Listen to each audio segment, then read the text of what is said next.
Welcome to the Genius Factory. Enjoy the video. You start by opening the Design tab and locating Page Color. This is where Word keeps background options. Once there, click the Page Color button to reveal theme swatches and a More Colors option for precise hues.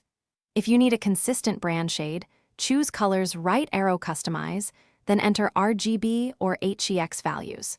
Make sure to check Print Preview if you intend to print, because page color affects on-screen background versus printable output differently in some setups. Next, pick how you want the background to appear. Select a swatch for speed or More Colors to type RGB or HEX for exact matches. If you want a gradient, texture, pattern, or picture instead of a flat color, open Fill Effects and adjust style, direction, and transparency. Once you select an option and click OK, Word applies the background to the entire document.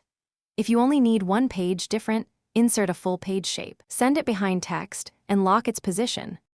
To finish, save your document and inspect it in Print Preview and exported PDF to confirm the background behaves as expected. Sometimes colors display on screen but won't print unless you enable background printing in Options right arrow display. If the color fails to apply, check for compatibility mode, document protection, or an older file format. Convert to modern docx and retry. Finally, update Word. Missing features or glitches often disappear after an update, so make sure you're on a supported build before concluding. Thanks for watching. If you found this helpful, don't forget to like and subscribe.